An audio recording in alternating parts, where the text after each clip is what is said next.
Today's video is jam-packed with busy box ideas. I have a lot of ideas that you can put together for your kids to keep them busy and put it all into a busy bin. Hey you guys, it's Christina from the Purple Alphabet. Today I'm going to be showing you some ideas that you can put together for your kids to create some busy bins. If you've been around the channel for a while, then you definitely know that I love busy bins, activity kits, sensory bins, busy boxes, whatever you want to call it. We've got it all here on the channel. I have a playlist down below that you can go check out after this video to get even more ideas. In today's video, we're focusing on toddler and preschool busy bins, which are kind of my favorite. So let's get started with the ideas. Let's start off with the bins. You guys know I've been talking about these. I've been talking about them a lot, quite frankly. The same conversation every single video. I've been using the Dollar Tree bins. This one is our square one, which is a pretty good size one, but if you need larger ones, they have much bigger ones now. I really do like these. They're from the SureFresh brand. This is nice because you can store a lot bigger things in here. I've been using both for sensory bins, but you can use either one for your busy bins. I'm really excited to try these. They're called tile blocks and they're from Magformers. They sent these to me to take a look at and review, and I was very excited. If you're familiar with Magformers, which I love, you know that they have a hollow center in the middle of them traditionally. These don't. Aren't they great? Oh, look, there's even a little booklet here with some design ideas. Very cool. So if you wanted to get creative, you could do those. This package is the rainbow package, and there are 14 pieces here in the set. So you can see we get the triangles in a couple different colors, and then we also get the squares in different colors too. I actually have 2 packages of these that I'm going to use for this activity because I thought that would be a good size for these. And you can never have too many Magformers, in my opinion. Now, if you're unfamiliar with how these work, I mean, it's very simple. They're magnetic and they stick to each other, and you can build things with them 3-dimensionally, and they're just all sorts of fun. For our purposes, these would just make a great busy bin item on their own. If you were to put them in here and then set these up in a box, I mean, just these themselves, this is a busy bin, right? I mean, it just is. However, if you want to use this for learning purposes, you can do so many things with these. You can sort them by color, by putting all of the red ones together, all of the orange ones. You can learn your colors with these if you wanted to. You can use them on a light table because they're kind of transparent and you can see through them, which would be one of my favorite things. And then you can also talk about shapes as well. Counting too. Don't worry about counting. Counting is a good one. So you can do some really cool color sorting activities, and the kids are just drawn to them because they're so pretty and they're fun to look at. So those are some things that you can do just on the surface with those, but I wanted to kind of show you a little bit more. One of those ideas is taking the Magnetiles and some colored pieces of paper. So I just have some construction paper here. Go ahead and set these out around your house and make this an active activity. So instead of just like a sit down activity, an active activity. So if you had these colors all across your house, you don't have to be this big. It can be smaller than this. And then they have to go find that color. Say this purple was in the kitchen, for example. Then they'd have to take all their purple ones one by one to place them on the purple one. The yellow one is over in the living room, and they'd have to find the yellow ones and put in there. Of course, mix up all your tiles and put them inside your busy bin, so they have to go and find them. This is really great because it keeps your kids active and moving. Now, a toddler and a preschooler, they are meant to move and they need to move. So making sure your activity is a very mobile thing is going to be great in keeping them active. So it takes some construction paper, colored paper, cut it in half, put them in different rooms of the house, mix up all of your tiles into a bin and have them go and place them in the correct spot one by one. It's great to get out some energy, and it's really fun to do. Next, you can make these little containers. I'm making mine with 2 of the squares and 2 triangles, and I have the full rainbow here. I'm going to put my extras in my box. And then what you can provide your toddler is a rainbow of colored pom-poms. Find these at the dollar store or the craft store. The extra large ones are just now starting to show up at the Dollar Tree. However, you might not be able to find the rainbow of colors right now in them. So go ahead, and I'll put a link down below to some large pom-poms because these are great for that toddler age because of their size.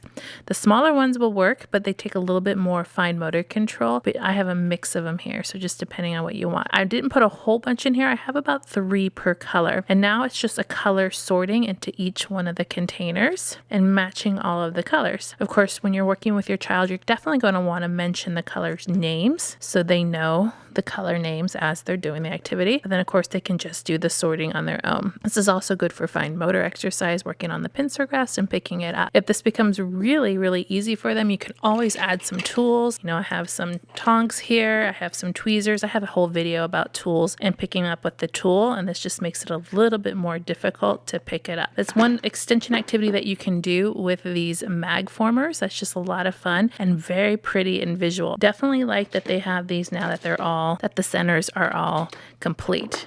So if you're going to do this for your busy bin, they would just go back into the box and then they're ready to be played with. This really simple one is easy to put together, but so effective. Inside here, I have number bubble poppers, which are fabulous, especially for toddlers and preschoolers because of their size. So I have all the numbers from 0 all the way up until all the way up to 9. So what this activity is I have a little die in here, and you can get dice at Dollar Tree. You can also, as an alternative, get this large one. It's a dry erase one in the learning section, the teacher section, and you can use a wet erase marker to write the numbers on here and have it just like this. It's a little bit safer because of the size. It's not a choking hazard, so that's a good thing to consider. I'm going to put a link for the wet erase markers that I'm talking about that work on here. Basically, they won't rub off like a dry erase marker does. But this is a really great option if you're concerned about choking hazard, especially if you're working with a toddler. Another option, especially with preschoolers, to not let this little die go all over the place is to put it in a smaller container that has a clear bottom, because when you put the lid on and you shake it, that little die is not going to go all over the place and you can still see it. So you could shake it up, and now I have a 5. Where's my number 5? So I'm going to look for my 5. Here it is. And now I can pop 5 bubbles. 1, 2, 3, 4, 5. Or if you're learning a specific number, let's say you're learning about the number 8, then you can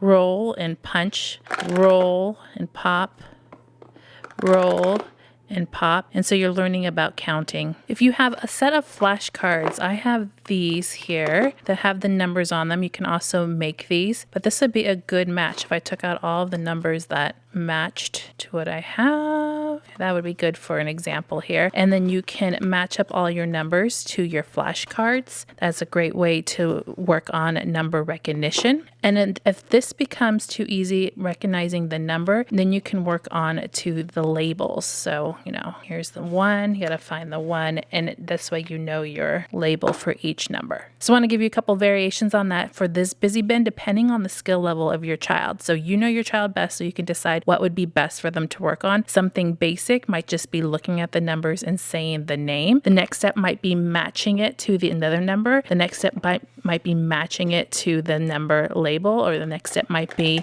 rolling and punching the bubbles out. Lots of different ways to use these bubble numbers, and I'm definitely going to put these down in the description box because a lot of times you guys have been asking me, where can I find these? They come in lots of different colors too. I just got the purple because, you know, purple, gotta have the purple. For my next busy bin, I really wanted to use these Dollar Tree puzzles because I like to show you guys some options that are really affordable, and these Dollar Tree puzzles really will do that. So for the first one, it would just be as simple as taking the pieces out of the puzzle. This is a farm puzzle. It's actually a pretty good quality, and I'm seeing them here and there at all the Dollar Trees. So you would take these out, and these would actually go in your bin. And this would be an interactive busy bin. So something that you would do with your child. You can leave them like this if you wish, just plain and nothing. Or you can make it more sensorial, like a sensory bin, and do something like this. Once again, more Dollar Tree finds, the rainbow sprinkles from Dollar Tree. This is perfect for that. And where you hide them inside here. Now, I didn't mean for this to become a sensory bin video.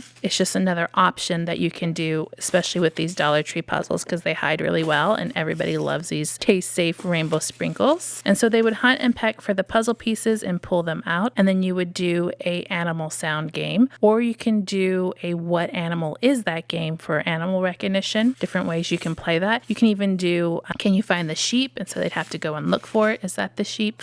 No. Is that the sheep?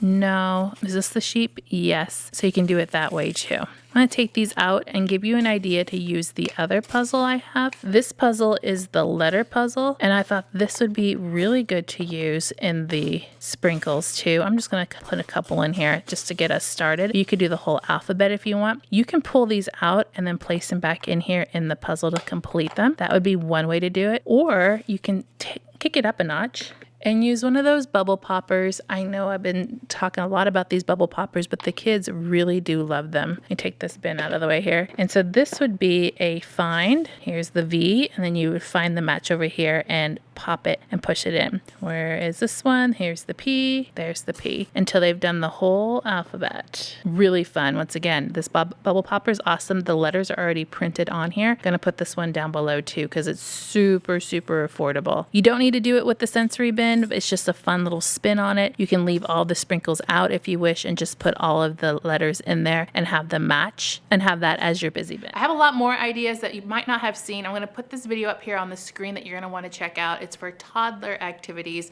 Lots of good ones in there, plus they're very budget friendly. You guys click subscribe to see more videos like this and give me a thumbs up to show your love.